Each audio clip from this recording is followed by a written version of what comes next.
Hello everybody, my name is Piotr Pasik and today I'm going to show you how to set up from scratch your very first Docker container to support your application. Then deploy it to the clouds, to Amazon Web Services, Elastic Beanstalk, and automate the process with Codeship continuous integration system. I make a living as a superhero at Steam company. That's amazing job. You can save the world every single day. If you want, you can find me on my Twitter account or my personal blog. But let's start the presentation. What is Docker? Docker is a new platform proposed for moving, deploying and building applications with a full stack environment. You can always be sure that there is no difference between your local instance, QA, and production server, and I think that's the main purpose for doing that.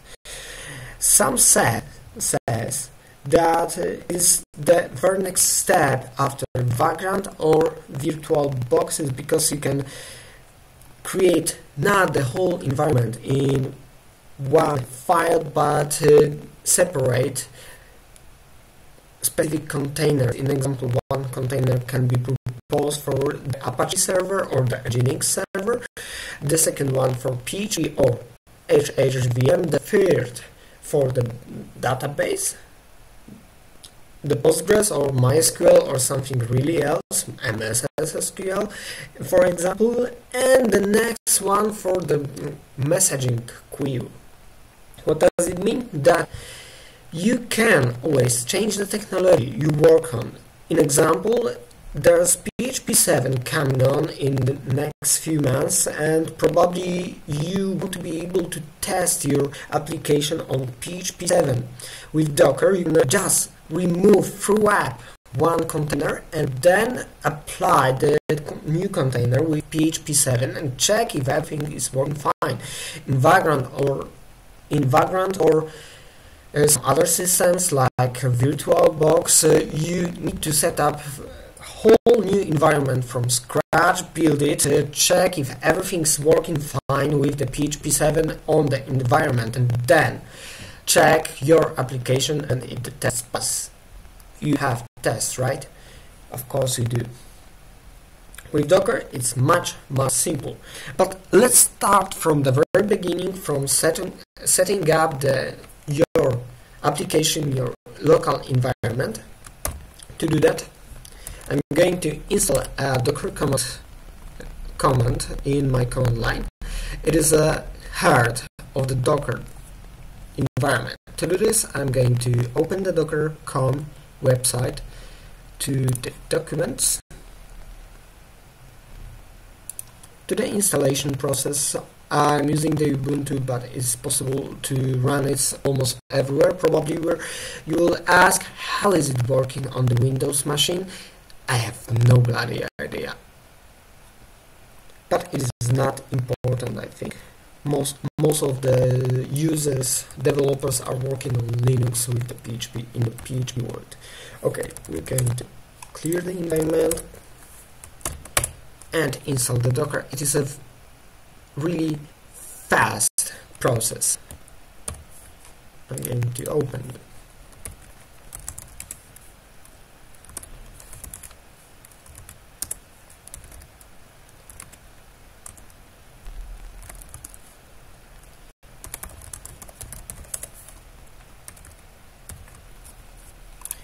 We need to apply our password because it's going to install a global command for us.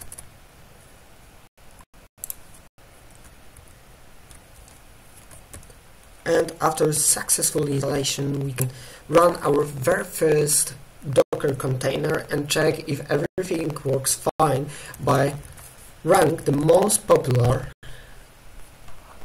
command for every single developer. Probably you run it too. Our first container will be called the Hello World, and as you can see, it works fine. The Docker is welcome to. Okay, so what we are going to achieve today is a website like that. It is based on Symfony 2 framework. It is a really simple application where we have only one and only one table in the database. It is called users, and it has a username, it has an email, and a status of the user which is enabled. And it might be yes or no. It's a simple boolean. I just created before that and run everything to check if everything is working fine. But now, if you run it, nothing is set up. So we're going to work from the scratch on it. But first of all, because it takes a lot of time, we need to configure our AWS environment. To do it, we need to go to the Amazon Web Services and sign up to the console. Our password is really fast. You can always register as a new user, and at the top we will see all of available web services delivered by Amazon. Okay. And most interesting for us are the RDS. It is a database delivered automatically with some other services. For example, the Elastic Beanstalk, which is the most interesting part for us today. And the S3 Cloud, which allows us to put files on our server, because it is not the Elastic Beanstalk is not mainly proposed to store your servers, your files, because it will be gone after all, after new deployment, after new setting up new environment or something like that. So for storing files, we always use the S3 servers environment, and for the database RDS. But today we're going to create new environment and new application. Wait a second. Create new application. In the top right, Docker demo. This is our application name. Next. For the application we can create, for one application we can create a lot of instances, 1, 2, 3, 4, 16 of our environment. It is called a web server environment. Most likely we'll create a development environment, QA environment, pre-production environment, and I hope also a production environment. Create a new environment, then select a role which will have access to the application.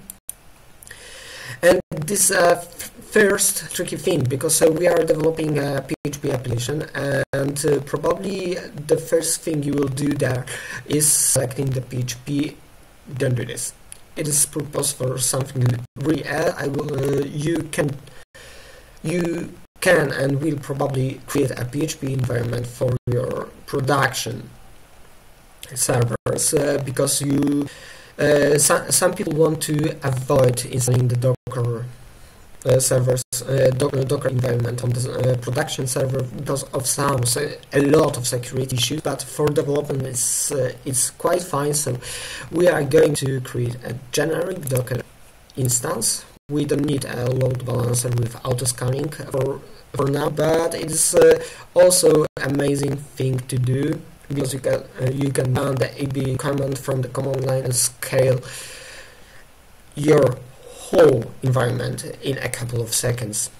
Single instance, that's all what we need now. Sample application, will deploy sample application. If you have already some prepared application, you can upload it in the with your file, or link to the S3 servers. Or if you have prepared another environment already deployed on the Elastic Beanstalk, you can there will be available for you a list of previous deploys, and you can always check something, choose something. On the bottom of this list will be a sample application, of course. Next, Docker demo environment is not important to us to have the environment. The name is, of course, free, and this one is not a good practice in creating AWS services, but for our interview, for our induction, we'll select create an RDS database to avoid a couple of more things like creating new roles, new permissions between the RDS database and our EB system. Okay, we need to select our SSH key and pass an email where the information will be sent if our environment is stable, about new deployments, etc., etc. Next, this is not important for us now. The environment tag will take care about this a little bit later. I will create a little bit. Okay, that's fine. To call it Docker is fine. Pass the password. It's important thing to use safe passwords here with at least one or two big cases with special characters or some numbers. Because there is no validation at this point, the AWS will say that the password is not working properly at the end when this RDS database won't set up. Okay, that's all. Everything working fine, I think. To one micro, I have forgotten to set up bigger instance for us. It will be T2 medium. I'm not going to work on this for 3 days. But of course, the smaller one is really fine, but we will wait a lot for setting up your application or for deployment. Now it will take probably 15 to 20 minutes because of setting up the RDS database. You will wait a lot for that, but except that it takes about 4 minutes to set up from the scratch everything.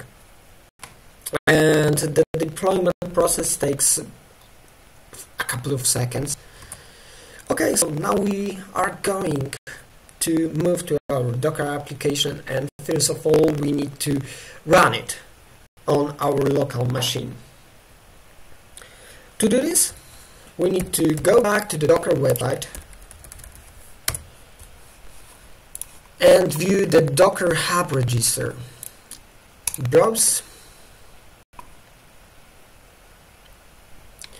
And this is the most interesting part of I think of this website, because you are not going, I assure you, you are not going to write everything from scratch by yourself, and it is not a good idea. I spent a lot of working hours of doing that and realized that it doesn't make sense. So our application has to have API server, PHP in 5.5 version, probably if you're going to upgrade it to the 5.6 or the 7 version, you will need probably to do something manually because there are not a lot of available containers to cover that expectations. And that's all probably, and we'll divide to 2 different containers. One will deliver as a environment for the Symfony code base, so it will be an Apache server with the PHP, and the second one will cover the database with MySQL. First of all, we need to find our Symfony app, and it is sorted by the most popular and start environments there. So I had chosen the PHP Mentor Symfony app and want to install it. There is a command, the docker run, which we already used for running the hello world container, and it has a couple of additional parameters like name, which is really useful for you if you're going to develop a lot on this environment and start it again after restarting the computer, because you don't need to push and remember all the names of your container. You can name this as Symfony or by your application, like, I don't know, Facebook or something, and just use this name instead of some pre-generated name. Then you have a -v parameter which is responsible for the volumes, and it maps your local folder to the server, and var application is a pre-configured folder on the Docker container where our Symfony application will be put, the -p, which will expose the port 8080 to the 80 port in the container, so it probably will be available to open the local host on the port 8080, and it will link to the to our container with Apache. Sorry. The link which will link the external containers, in our case it is a MySQL, to our container, and makes all available to use the MySQL inside. -d, the daemon, will start the container in the background, so we will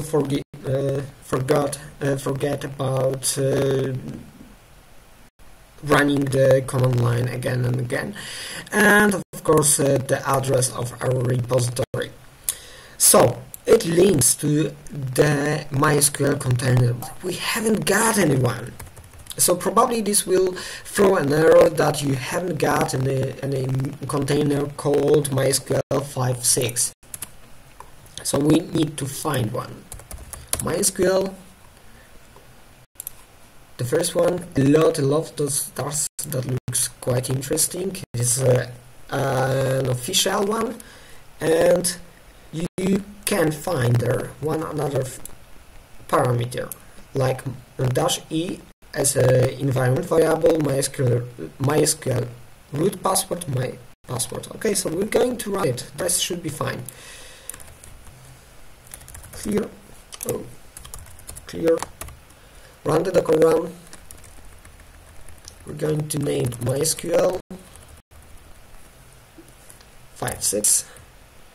Our password will be much simpler than that, and the tag, there are available tags. 5.6. Look what will happen. If you are not working with the Docker yet, then this will download every container related to MySQL, every version of container to the MySQL, and then run the container. It is the container ID. If you run it again, ID will be not the same. Now we can check if the container works fine with Docker ps command. And now we are able to run the Symfony. We're going to copy this, run name Symfony. Oh, we need our path. I always forgot about this. I need my path. Open. I'm going to use 80 port because it is much better than this one, and the rest is working fine. Okay, let's run. Conflict. Docker. Probably I have one another container called like this, so I'm going to remove it and open once again. Okay, I've got two containers. The one is exposing the port to 18 to us, so most likely I should go to the local host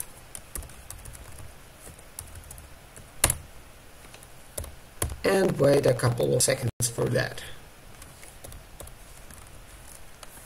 If something is not working properly, you can always inspect and check your environment by calling docker inspect Symfony. There are a lot of useful informations. In example, you can find an API address of your container, which is quite important, I think. Okay, this is our API.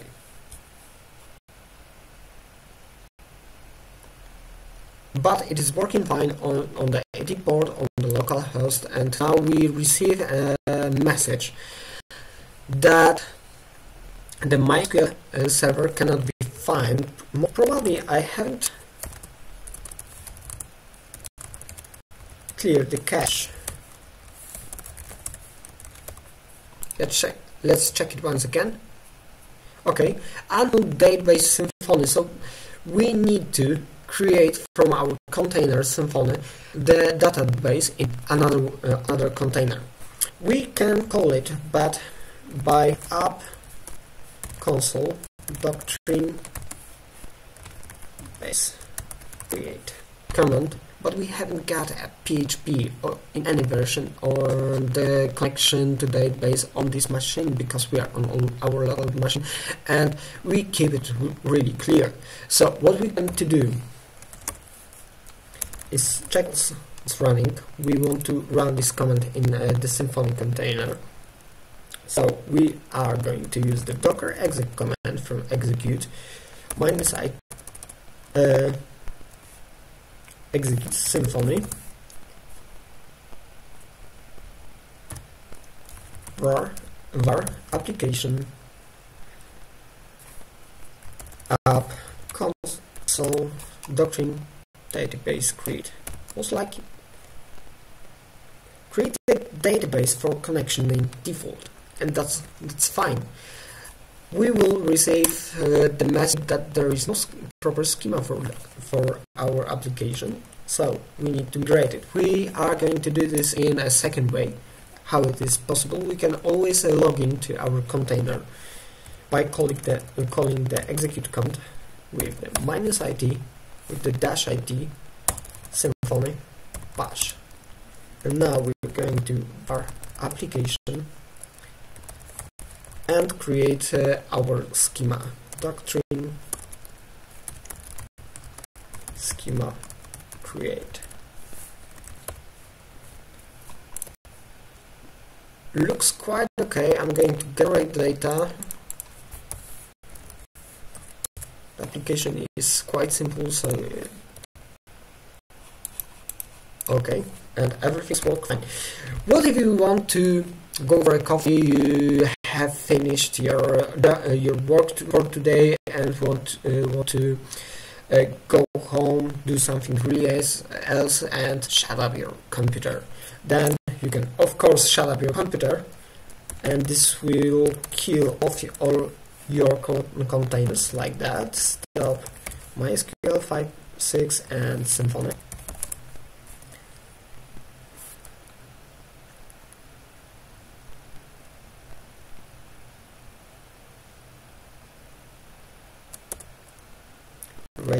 Waiting, and as you can see, there is no running containers. It's not working, and as we expected. Okay, after coming back to work next day, you can always run the same container without building it from the scratch. You can find out with the flag -a as all available containers which you built previously, and then just docker start MySQL 5.6 and Symfony, and in a couple of seconds you will see previous work.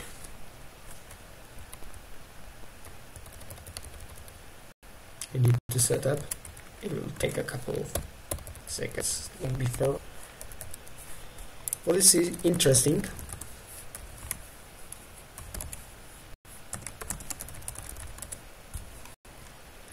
the address probably will change, so just don't forget about exposing the port. And you need, of course, to because the API addresses are changing, you need to clear the cache. So what if you would like to clear the cache every single time when you're setting up your application. You need to create a Docker file. Wow, not here. Docker file called from which container it will be built. So in our case it is a PHP Mentors in 5 version.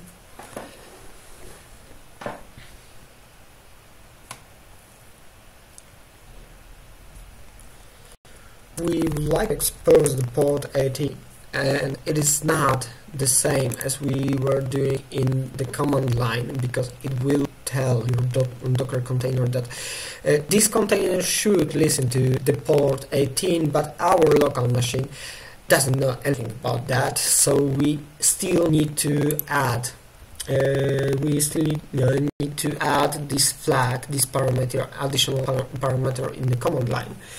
And we need to we can add a maintainer.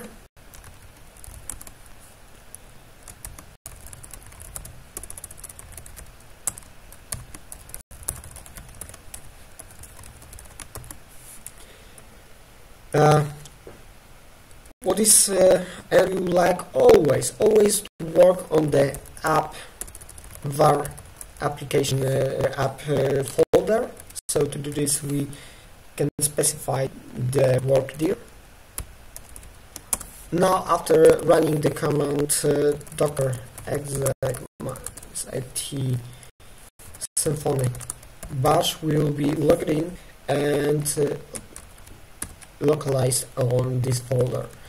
These are really useful information, because after that every single command you want to run will be run on this specific folder. So if you want to migrate the database, apply some other changes or something like that, you are always sure that you are working on in proper way, in proper place.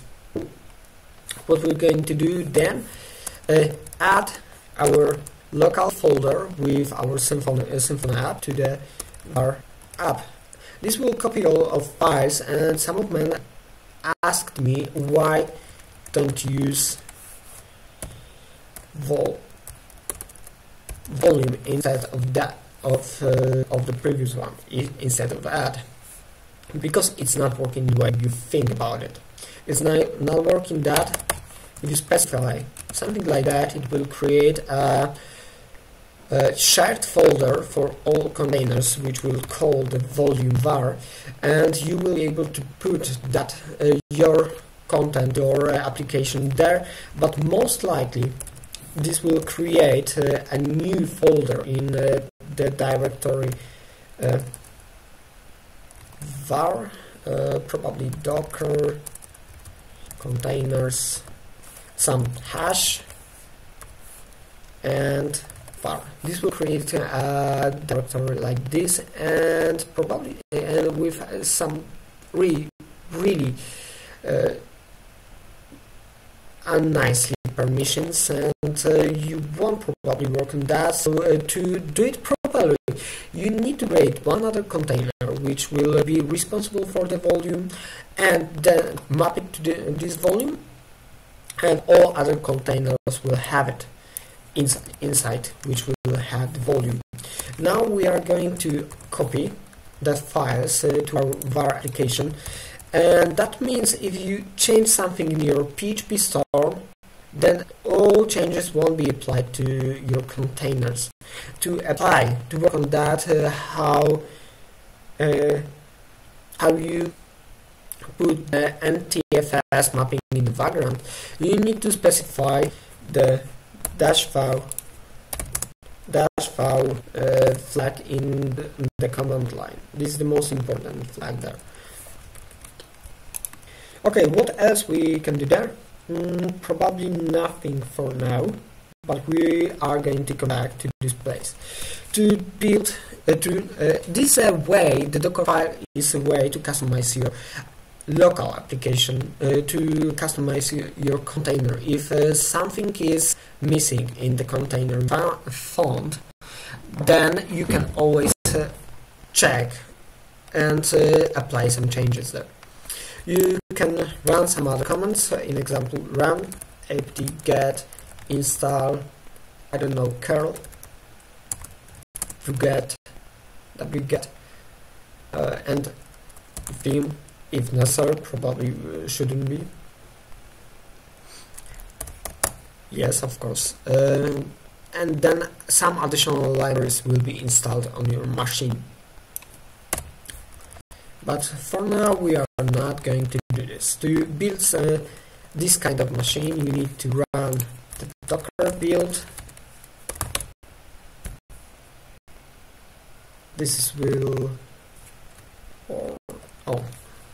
spell. This will download and build every single command as a different containers, as you can see. So there is another container for exposed, another for working there, another for something. So don't be surprised if you will do something like this: run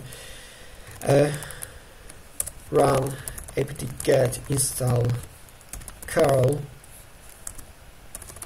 or get minus y, and then run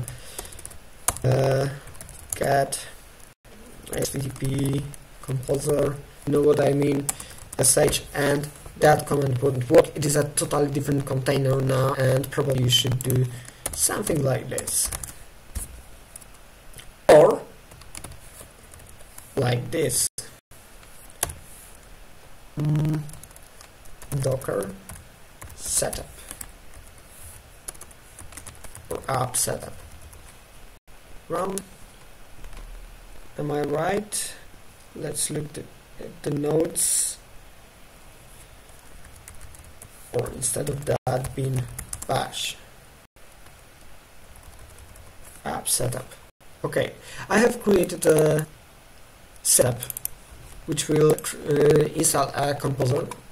The proper way to do this is creating a new container and link it to the new container, and cleaning the cache, and of course setting up our database. I will do this automatically. Probably in the future I would like to enable this option to update our schema during every single deploy. That's a really fine option. Okay, so docker build another time. Now we can. This will return. This command will return an ID.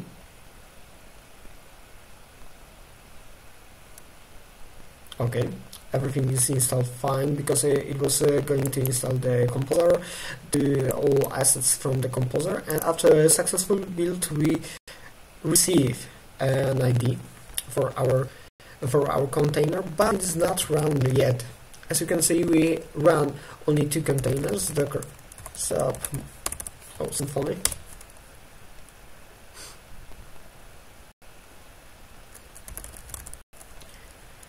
docker run our container, link MySQL, 506 MySQL, and we don't need to do anything else.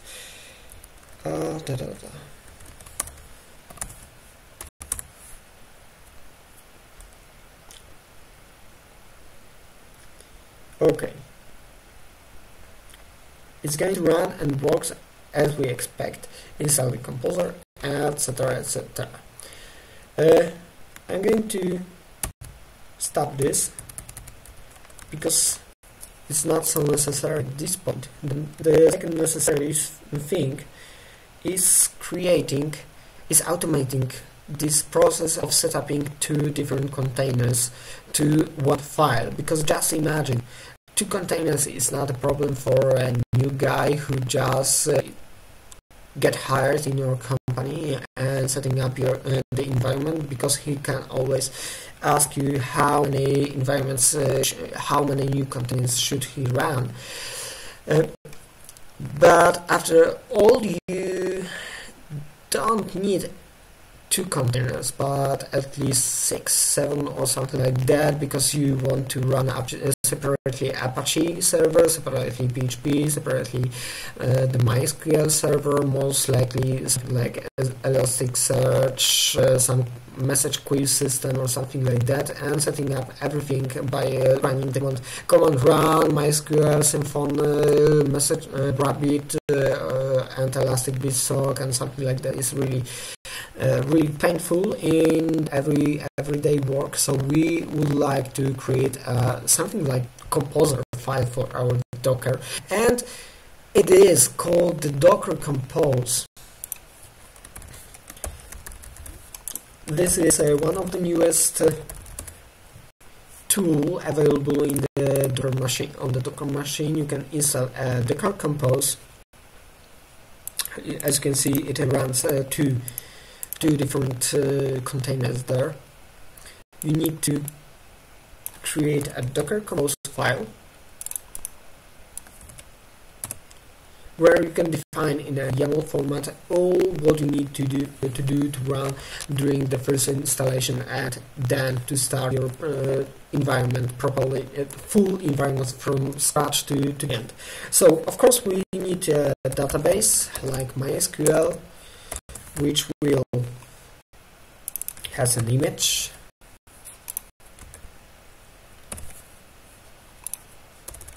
MySQL, and some other environment.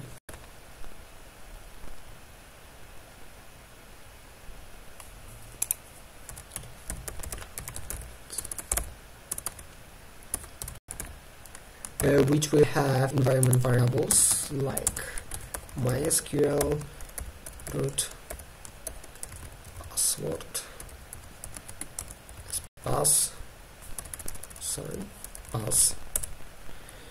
Okay, and that's all in this container. Of course, we have to set up the second container, which is called web in our case, and we don't use the image. It's not useful because we have created the Docker file. We use build with the dot because we are working on the current folder. We can always put whatever we want in the Docker directory. You can put there the Docker file or something else, or some additional scripts, and do it there. I will show you how to do it. We links to our MySQL server, expose the ports, but 80 to 80. Okay, this would run our things. Expose our current port 80. That means it is open in our container. And what is important, apply volumes, but it works in the same way as previous, just copies the files from our current directory, and this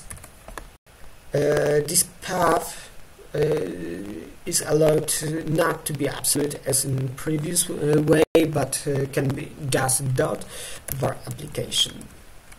Okay, do we need something else? I don't think so right now. Now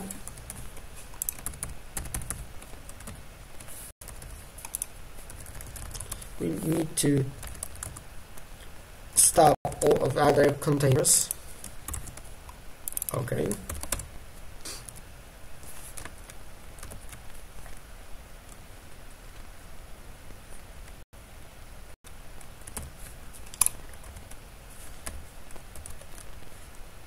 Okay, those names are auto-generated names are really funny sometimes. Happy Franklin looks quite fun. And now we can run compose docker compose up to some whole environment.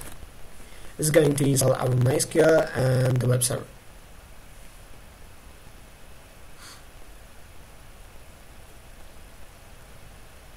We haven't specified -d at the moment flag, so this will stop immediately.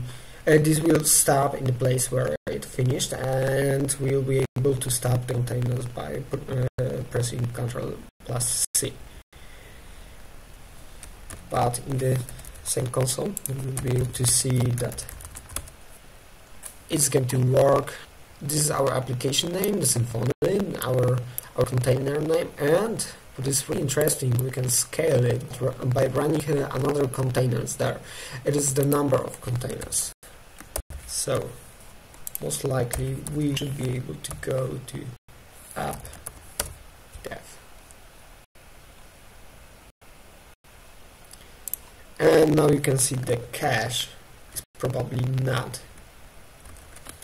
cleared because it is not working on the same, because the address is an old address.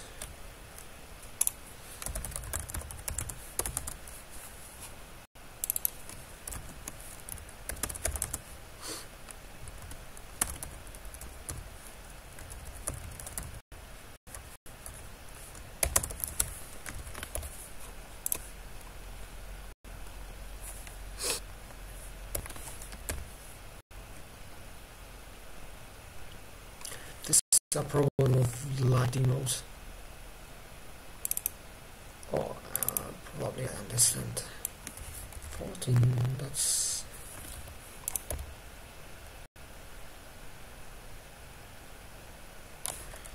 that is a little bit of weird.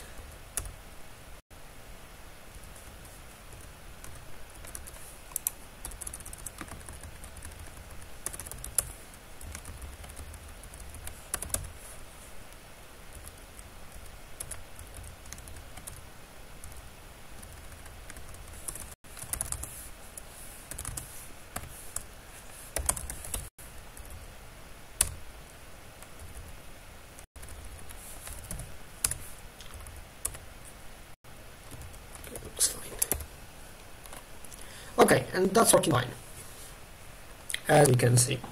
The most interesting, one of the interesting part here is that you have already some data, and we killed, removed, set up a new environment of MySQL, and still there are our data, because MySQL container uses a shared volume container which delivers the proper data, and if you remove the container without removing data, the data will still exist there. So please remember about that. Sometimes it's really useful, because moving database between containers is quite fun after setting up new database container and try to run one another application. But sometimes it is not the way you want to work, because you would like to set up a new database from the very scratch with new permissions, with new users, etc. So it's a really important thing to remember. Okay, now we can kill our machine. It will start the whole environment with all containers. Docker PS will show us a clean list, and nothing will work fine.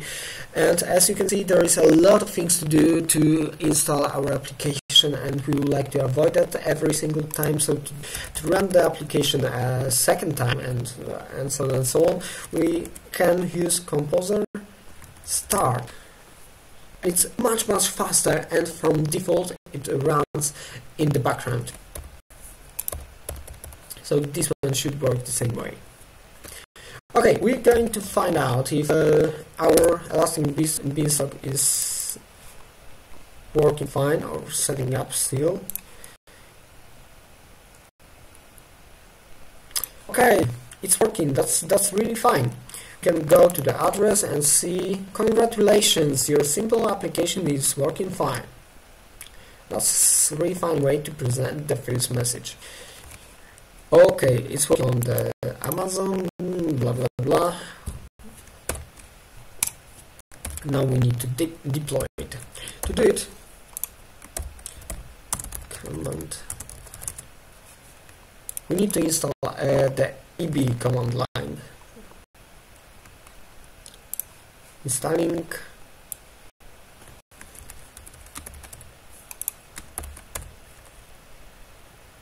because we have just finished setting up our local development machine, and we can start working.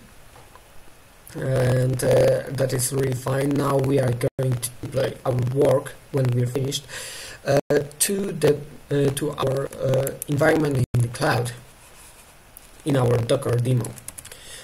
We are able now to call the EB command, and we first of all we need to init our environment, because it is our local application doesn't know that it should be connected with the Docker demo.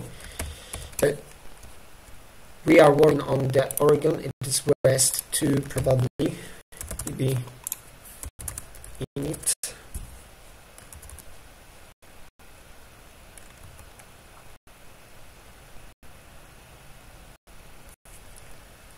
Okay, list. I hope there will be. Okay, probably I was working on something else previously. Elastic beanstalk user ID init. Okay, Oregon free.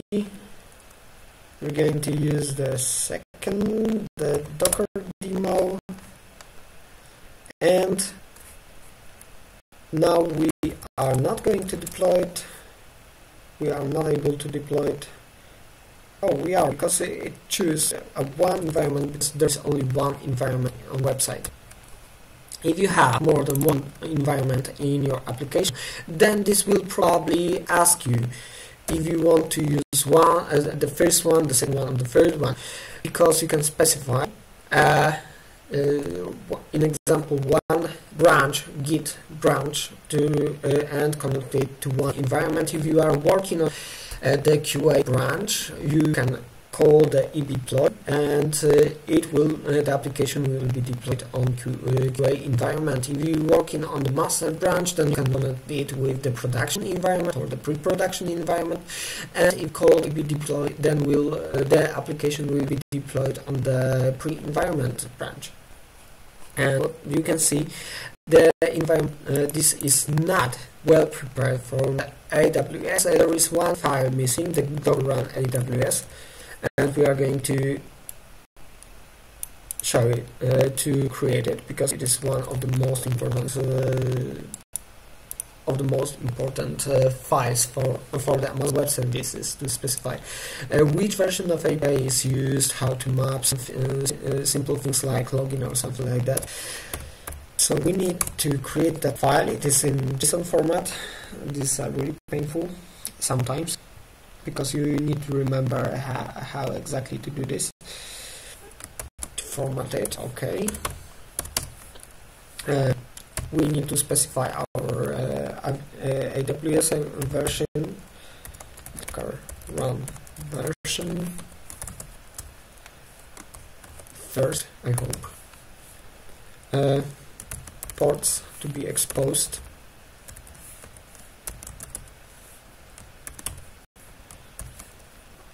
I think container ports.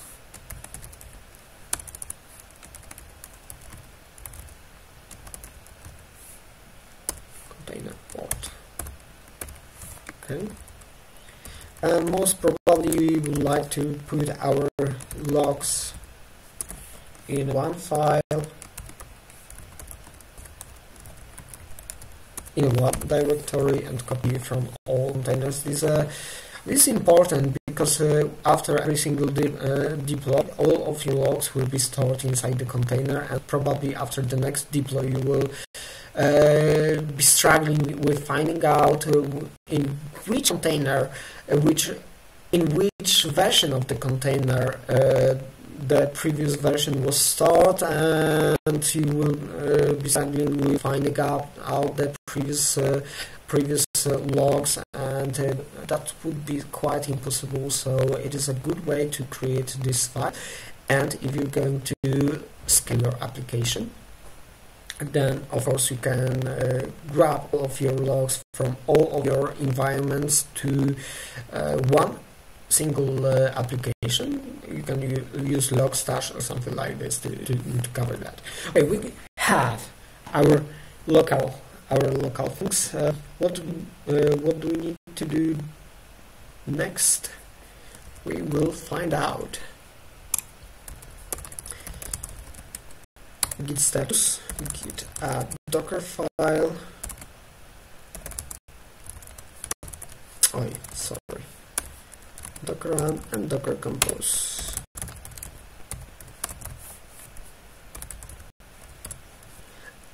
We can push deploy to Elastic Beanstalk only and only files which are added to the Git and properly committed. So now we can deploy our application, wait for the result.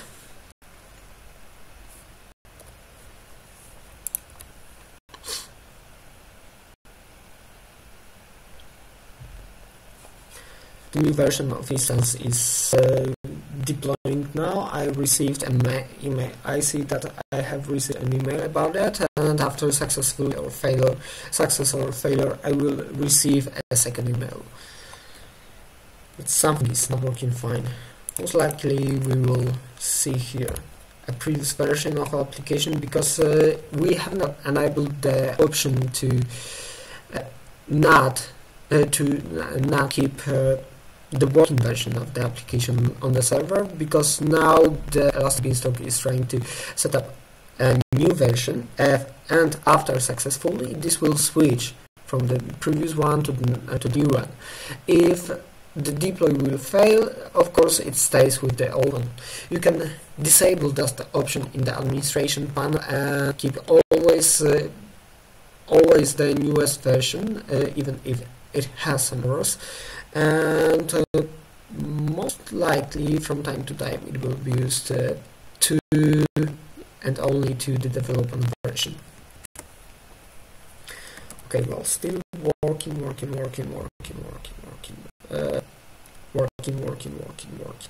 We'll receive probably a message that won't work.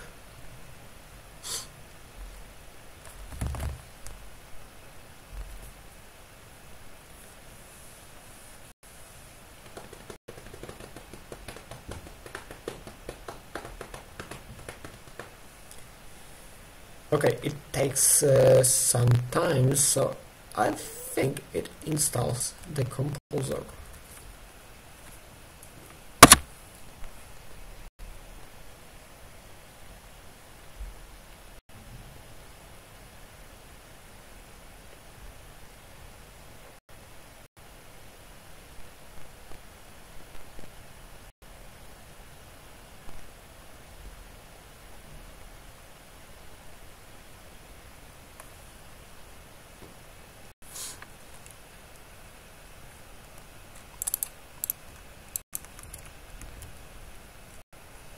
Okay.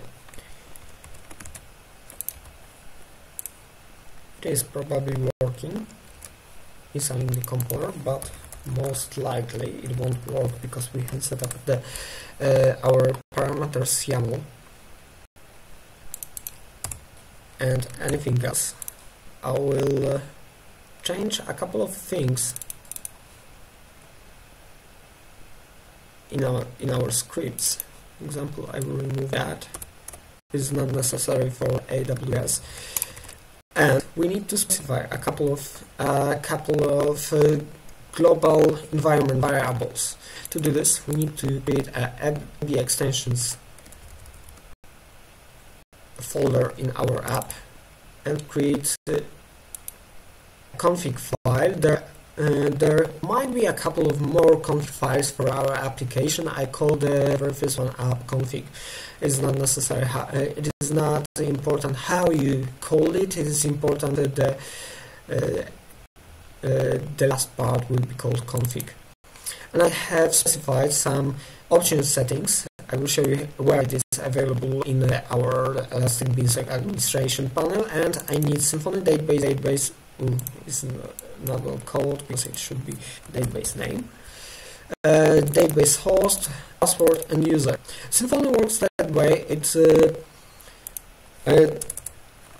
all of those environment variables will be automatically stored in the server, in example like server Symfony database. And Symfony works that way. It's grabs all of environment variables started with Symfony, removes the Symfony prefix,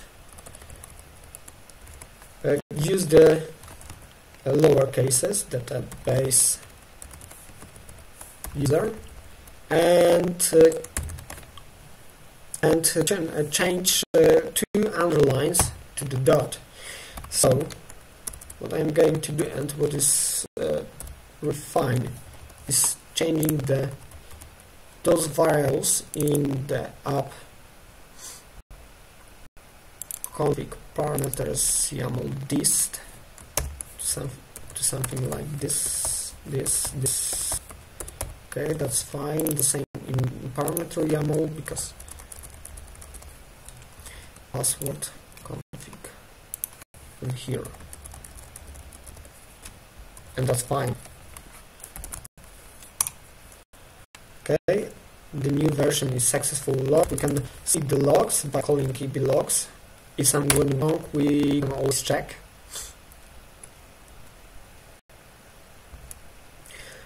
This will show us all of available logs from last few containers. So we have Docker events, Nginx errors, Docker PS errors, Docker PS dump, all of available containers running at the time on our local machine. We are looking for Docker activity probably.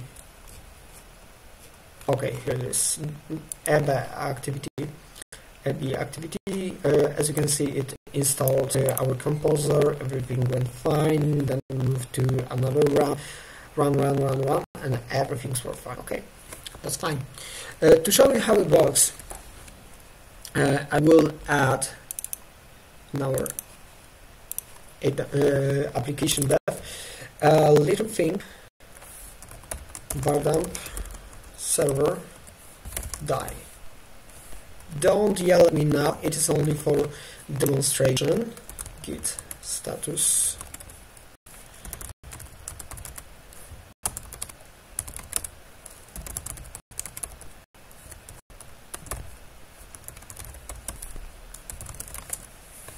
okay,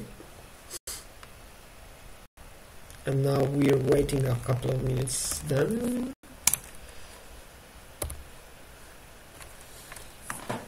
And we will need to specify our configuration options there. As you can see, that we added this specific file appconfig with specified config environment variables. The Amazon Web Services knows that it should add it to our software configuration, so it's available for us from the very beginning, and we can just specify what's in there, and we can just add some additional information about that. And what we need to do is wait for the successful build and then apply some changes. That I'm going to show you how to get the database host, the database name, the password, and the user.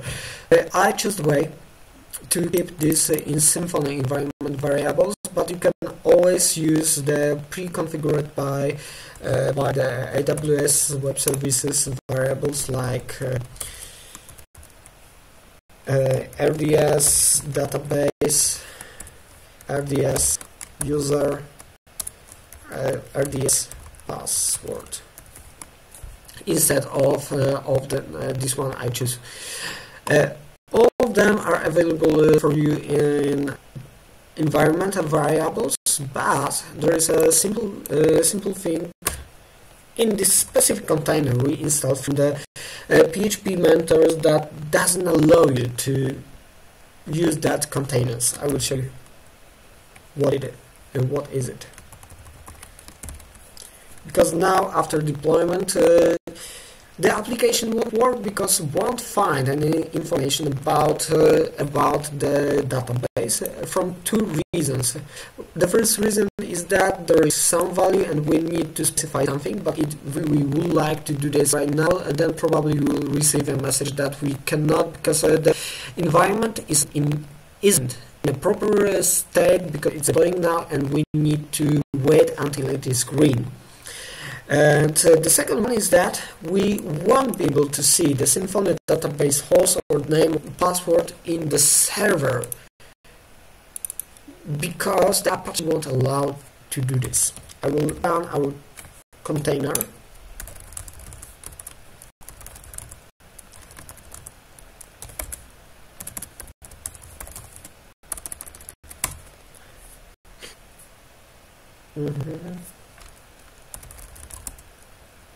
Oh, here we are. Okay. Docker execute bash. Okay, here we are. And we are going to the configuration.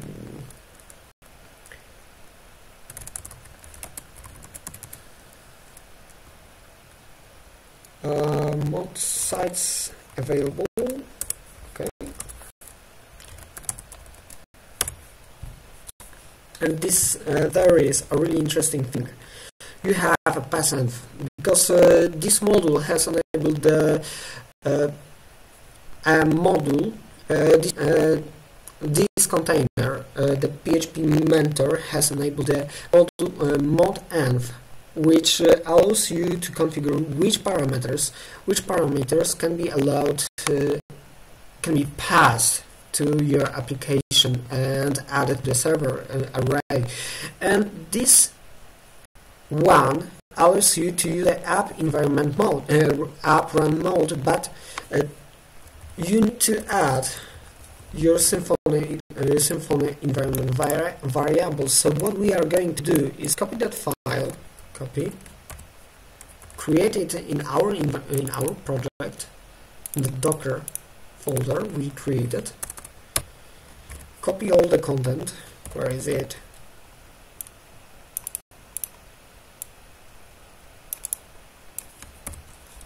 Copy all the content and allow our application to see all the environment variables.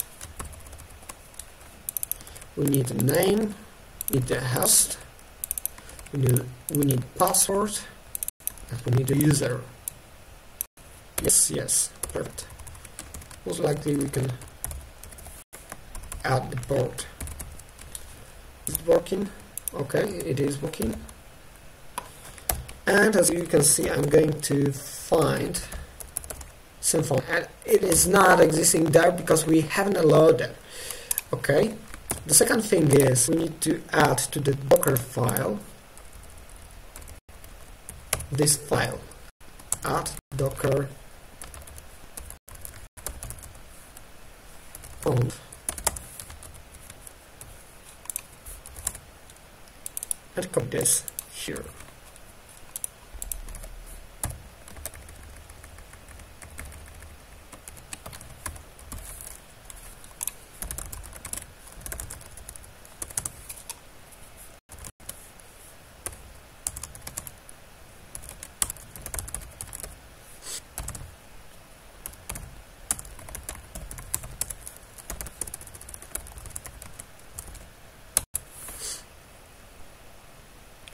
Most likely we will be able to see now all variables here.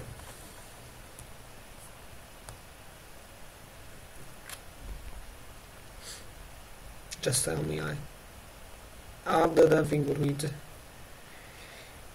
In our case, yes, probably yes. Yes. Okay. Moreover, okay, we have specified the version, Docker file, looks fine. Okay. It's perfect, custom log. Looks perfect. We should be able to see in a couple of seconds our environment variables.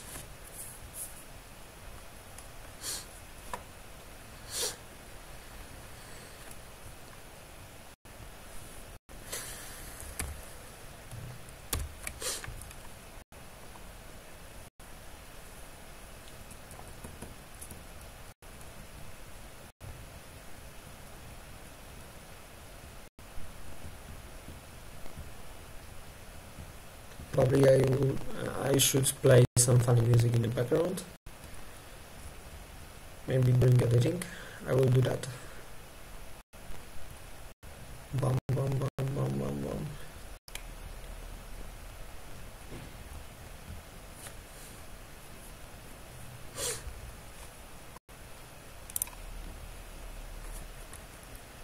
If you like to go for the coffee or something like that, and close your computer, lock it or something like that, you can always stop it. But after a couple of seconds of deploying, when all the files will be uploaded to the S3 environment, then the deploy can be stopped. That way, you need to do EB to do that, because that won't probably work. As you can see, it's still going on. And now, what is? Okay, you can see that we have all the values. So we need to fill that with the proper values. We don't know what should we put in here, but we can check by logging to our server, EBSSH.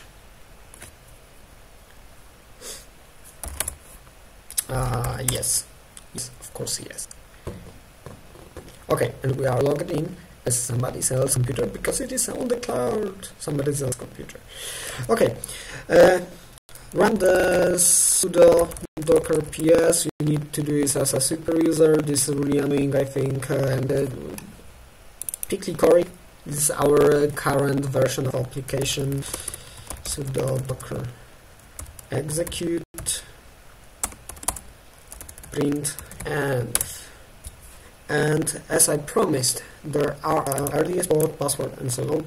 So we are going to copy those values, but it is not necessary. You can always use them by doing the same thing as a Symfony, but then you can specify in Symfony some other way to provide those data.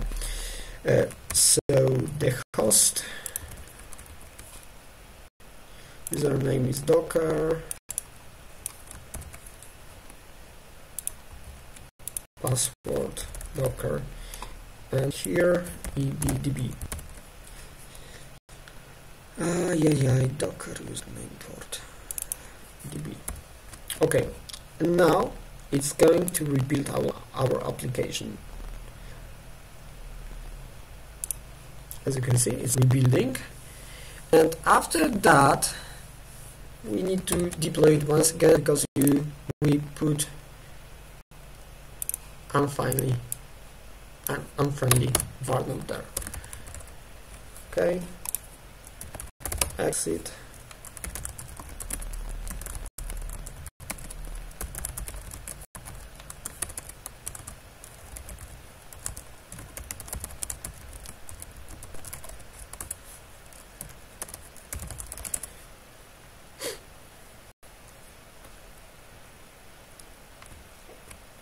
And as I said, it doesn't allow us to do anything on the server when it is in green state or in the red state. So we are pushed back, stopped from deploying any version of application until it is green. Until it is green, so we're going to wait for that a couple of seconds. Then we will be able to see that the Symfony environment, Symfony environment variables are set up correctly, and deploy a new application without this vardan, and see that we haven't got anything. And see that there is a little bug in the Symfony. I'm working on that right now and going to create a pull request. So don't be scared. Okay, Symfony database, everything is there.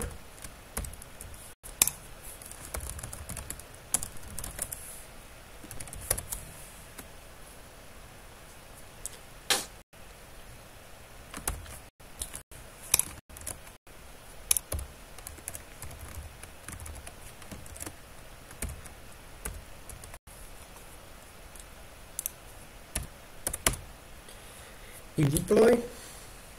We're waiting.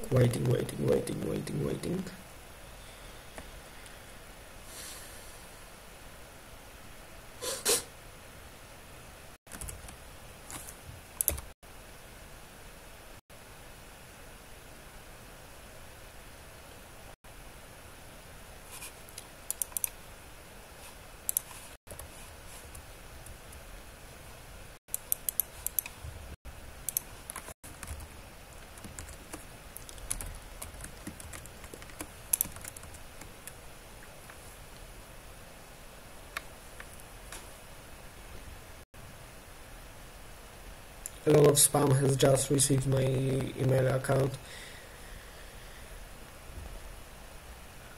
from the Amazon Web Services.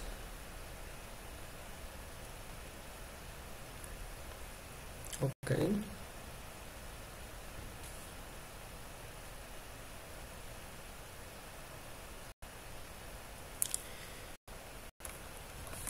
So application.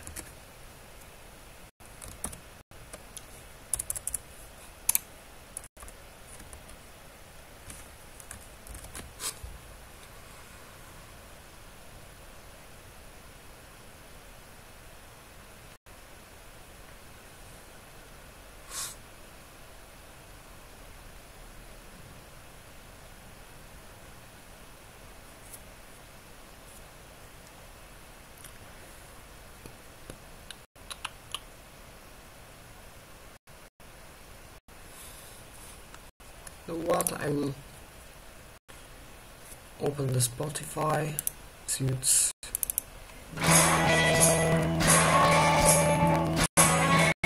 music in the background at risk.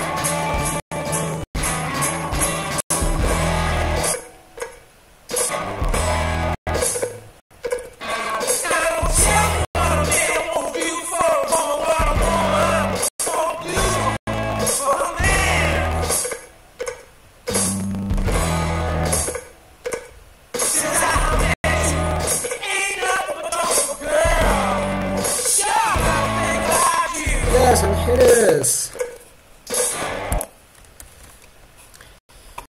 Open and see that nothing is working fine.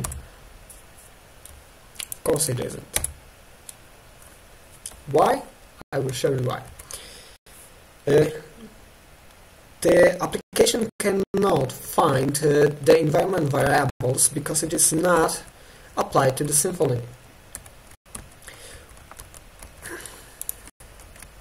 All environment variables are just overridden by the variables stored in the parameters YAML file. So whatever you put inside the AWS configuration, you lose the data. And to avoid that, we need to, just for now, edit the app kernel file and apply new change there. And I'm gonna share this. Get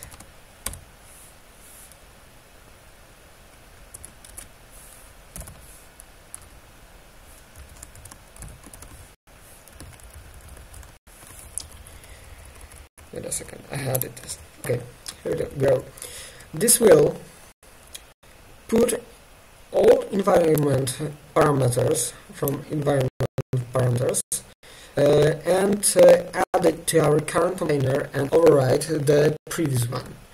The previous parameters downloaded from the parameters YAML file.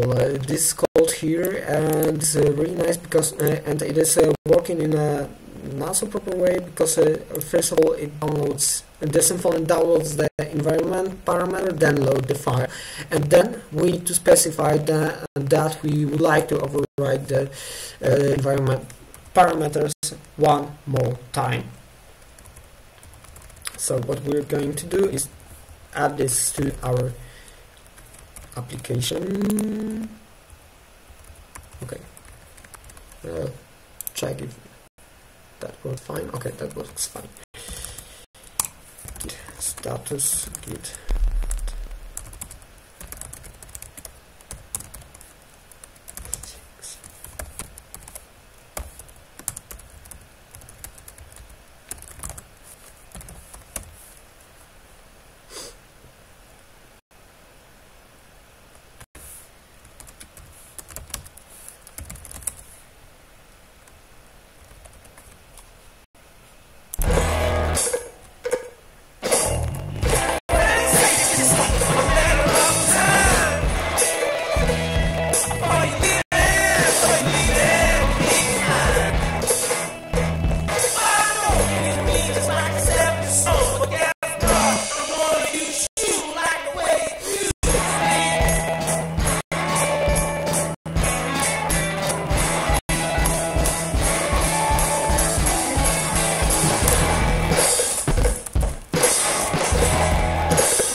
I have just logged into the Elastic Beanstalk server and I am able to see that it's coming on.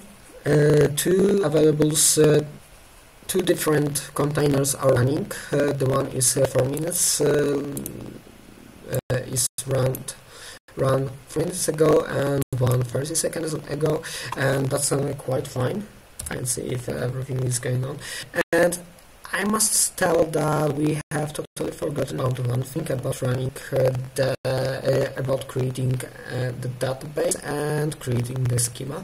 So even if we are going to connect with the database properly, then the database won't be found. Oh no, sorry, the database will be found, but not the schema and the tables inside. So after successfully built, we will create a schema and probably generate some data to see if everything's work fine. And it is one of the latest point before automating that process with Codeship.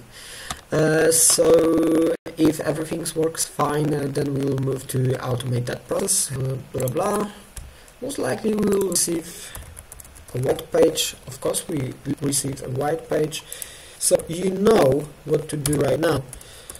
Sudo docker p execute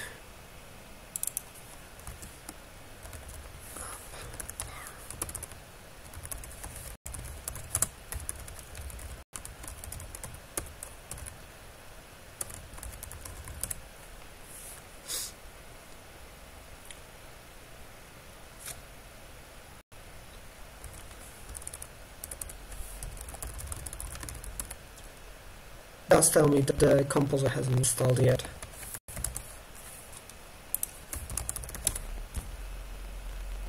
What have I done? Nothing, absolutely nothing.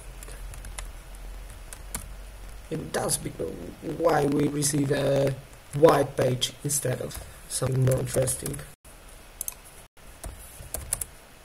The activity, no, it is installed, most likely. Or not. What have I done wrong?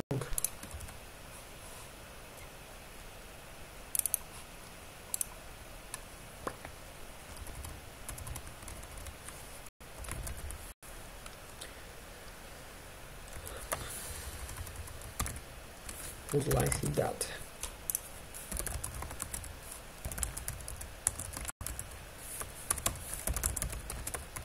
Because we run from the bash, from the sh command, so we are working on a totally different directory than we specified in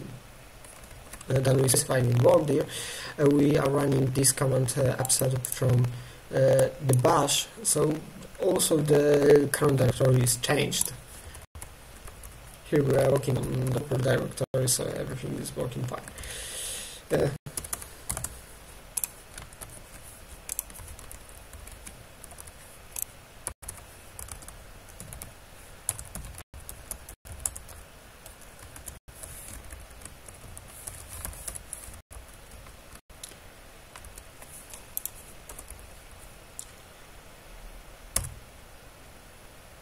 Here you are, the very latest EB deploy.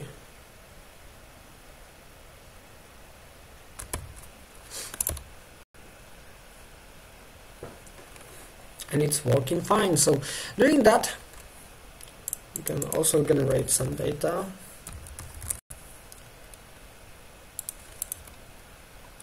Yay! During that, the new version of application is playing right now. We can configure our Codeship. So everything we need to do is create our GitHub project, GitHub, new repository, Docker demo 2, just for us. Okay, nothing else.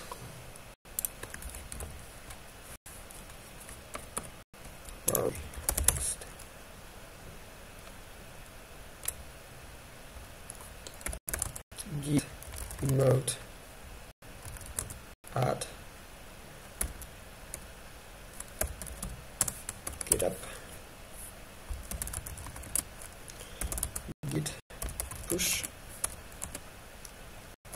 Yep.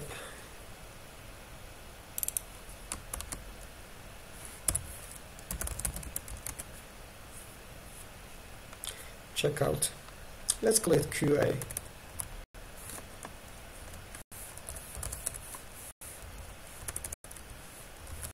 Okay. Now we should have two different branches there. QA. Okay. Let's go to the Codeship.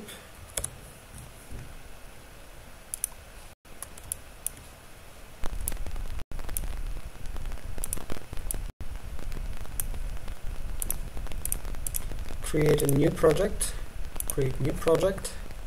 Codeship is something like a Jenkins but delivered as a service, so as platform. So it is really useful and quick to configure, much faster than the Jenkins. We chosen that to avoid a couple of hours of wasted time for doing that.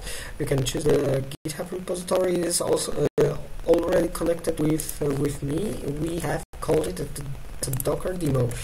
Docker demo 2. Okay, you can specify some commands to be run during the installation on your continuous integration system. It can be the PHP unit app or something like that in the Symfony. You can also install. I don't remember if it is npm install npm install bower or something like that. You can specify whatever you want. Also, you can specify concrete an additional environment. In example, you can build in parallel two applications for the front end and run front end tests, and also the backend application and run the backend tests if you put everything in one repository. But for now, we are not going to do anything else. Save and go to the dashboard. Now it is connected with your application. Push your repo to the trigger. I have no idea what that means. Request support. No, I don't need a request support. Okay.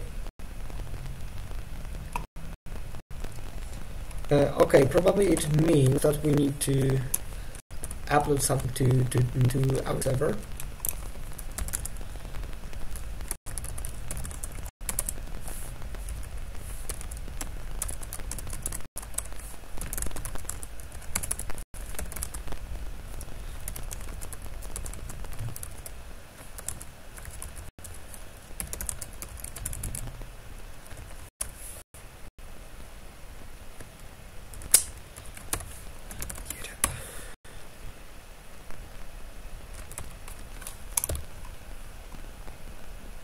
And here we go.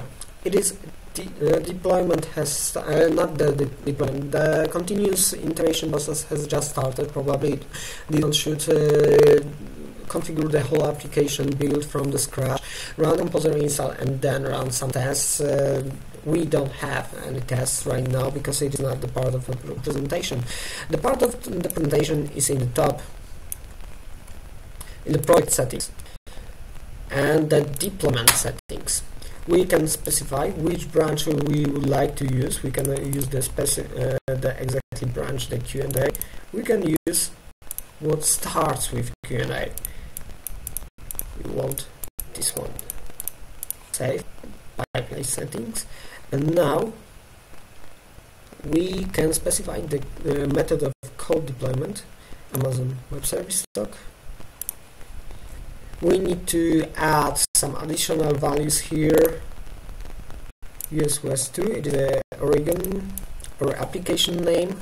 I told you it is useful. Where is it? Where is it? Docker demo. Our first environment, it is Docker demo.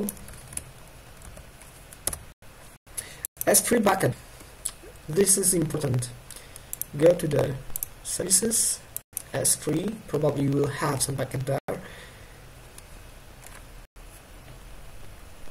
I've created already a couple of them. Let's really find, create a bucket, docker demo create.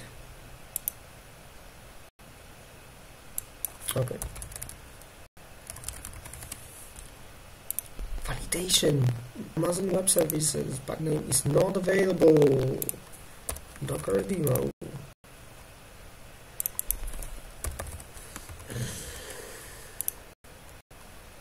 Annoying. Docker demo. And Amazon access keys. You need to go to the my account. Oh, security.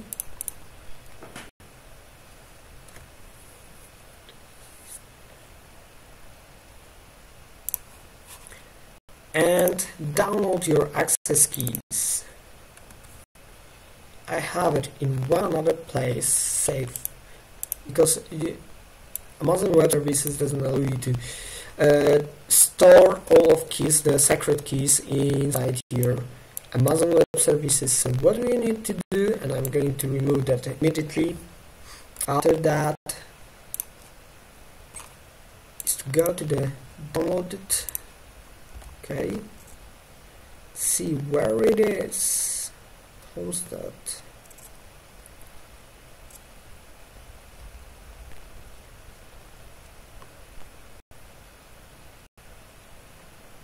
Credentials looks interesting.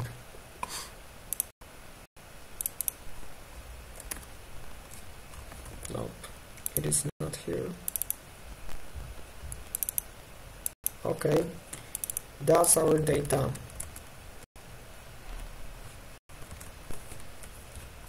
ID and our access key.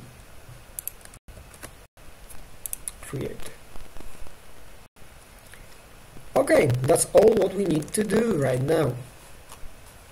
So let's go back there. It is built but not deployed yet. It's fine. Waiting, working fine. So what we need to do is specify some little changes, like change the title,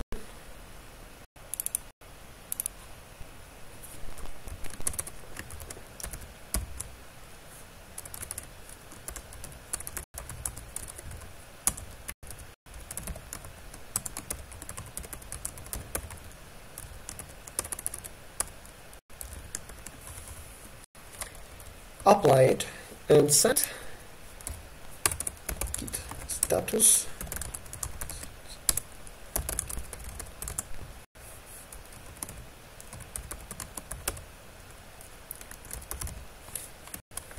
assign it to our repository.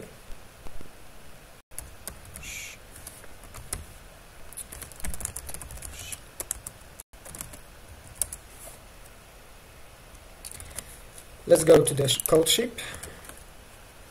Anakin is running right now. We can see what's happening right there. If everything is working fine, test commands running. Restore dependency cache, preparing.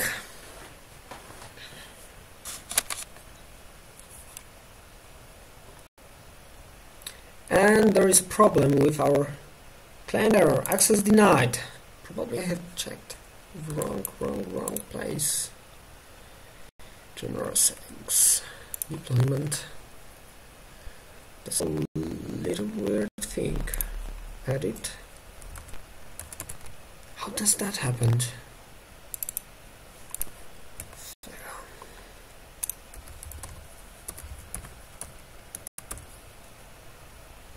Okay, let's check the another one.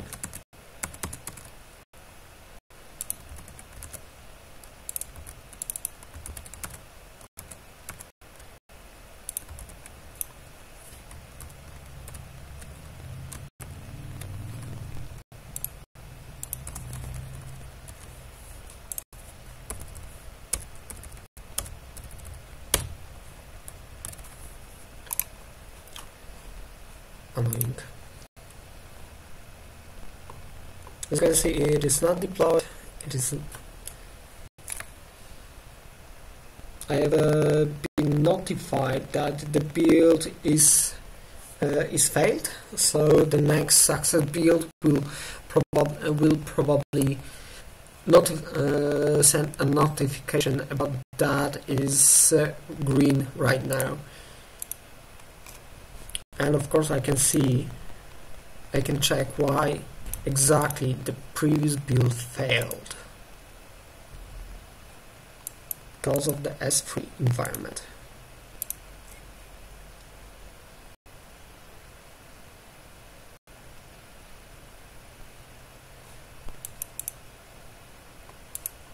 Access denied.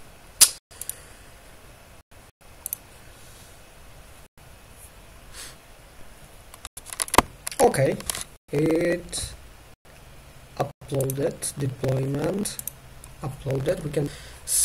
We can go to our environment, our AWS, to see that it's working.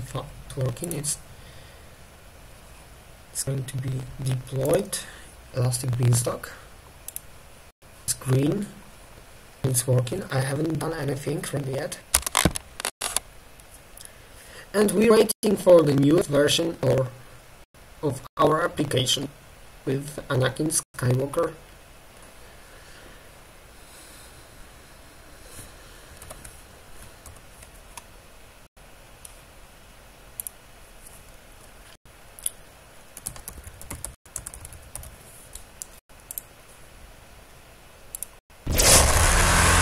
Oh my, what was that?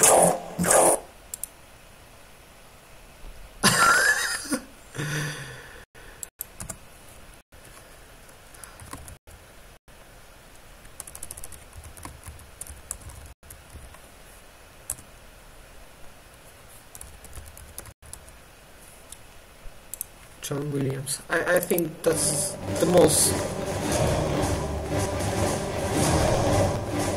That's the good version.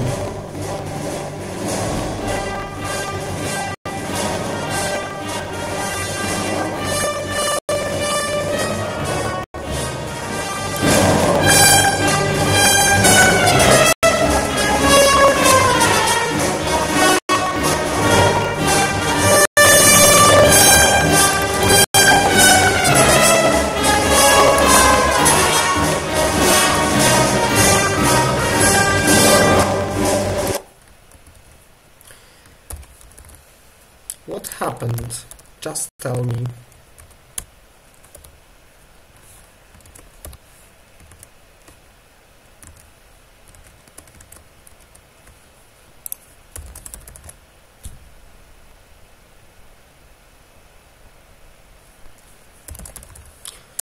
If this kind of message is this kind of message, you need to specify which exactly environment do you need to use for your current branch. We use the Docker demo. It doesn't matter if you have only one environment. The Amazon Web Services forces you to check it directly if it logs. And this specific Q&A, in our example, in our case, this specific branch will be connected with specific environment from now on. So if we will switch between branches, the new branches won't have the specified environment, but when we will go back to the QA, then it will automatically switch to the selected one. Probably the same thing. Why is it going on there?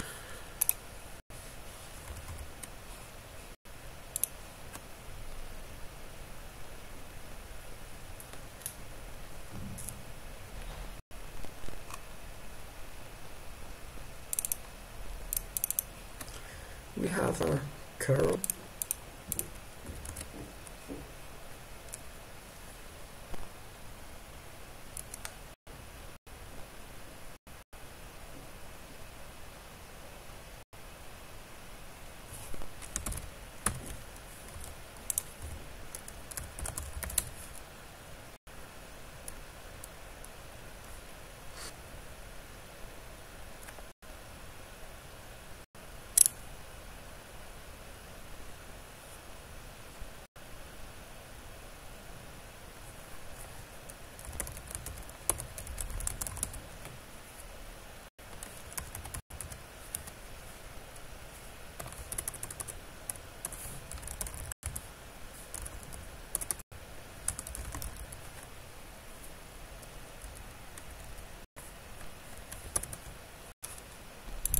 11th query, that's interesting.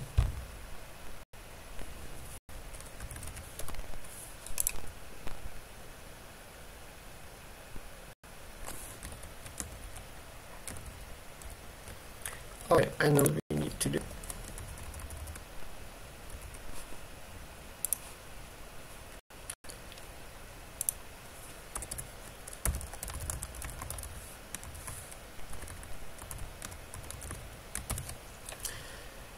And that's all, folks, for today. Everything is working fine, so see you later. And that's all, folks, for today. Everything is working fine. Thank you once again. Don't forget to visit our website, xteam.com, to visit my personal blog, or to follow me on Twitter.